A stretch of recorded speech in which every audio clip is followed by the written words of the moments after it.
A long time ago, a special baby boy named Samson was born. God had a big plan for Samson. He wanted Samson to be strong and brave and help his people. Before Samson was even born, an angel visited his mum and dad. "Your son will be special," the angel said. "He'll be super strong and will help free the Israelites from the Philistines." Samson's parents were so excited. They couldn't wait to see what God would do through their son.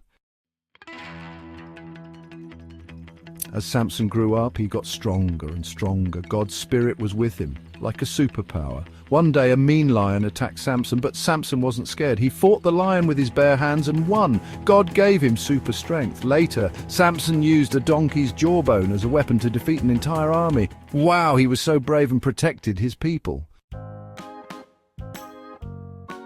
Samson loved riddles. One day, he made a bet with some Philistines. "If you can solve my riddle," he said, "I'll give you new clothes, but if you can't, you have to give me clothes."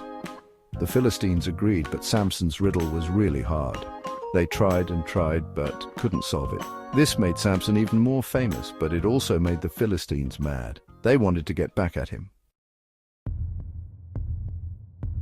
Samson was strong and brave, but he had a weakness. He liked girls who weren't very nice. One girl, Delilah, pretended to love Samson, but she was secretly working with the Philistines. Delilah kept asking Samson, "What makes you so strong?" She knew if she found out his secret, she could make him weak. Samson, tricked by her sweet talk, finally told Delilah his secret. "My hair has never been cut," he said. "If it's cut, I'll lose my strength." Samson's strength wasn't just from his muscles, it came from God. And God's power was connected to Samson's promise to never cut his hair. It showed he obeyed God. Samson had everything, strength, courage and smarts. But he lost it all because he trusted someone who didn't really care about him. As soon as Samson fell asleep, Delilah did something very bad. She called the Philistines, and they quickly chopped off his hair. When Samson woke up, he felt different. He was weak. The Philistines easily captured him, put him in jail, and made him blind. Samson lost everything because he disobeyed God. He was in big trouble. In jail, Samson felt bad about disobeying God. He realized his strength came from God, and he hadn't appreciated it. Samson prayed to God, saying sorry and asking for another chance. He wanted to make things right. God heard Samson's prayer.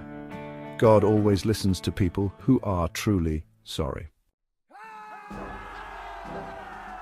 One day the Philistines had a big party in their temple to celebrate their victory. They brought Samson out to make fun of him. They didn't know Samson's hair was growing back and his strength was returning. Samson leaned against the temple pillars and prayed for strength one last time. Then with all his might, he pushed the pillars. The whole temple crashed down, burying Samson and his enemies. Samson's story is exciting, but it also teaches us important things. It's important to obey God. Like Samson, we are strongest when we follow God. Real strength comes from God, not just muscles. Be careful who you trust. Choose friends who will help you do what's right. It's never too late to say sorry to God. He always forgives us when we make mistakes. Even when we mess up big time, God is always ready to forgive us and give us another chance.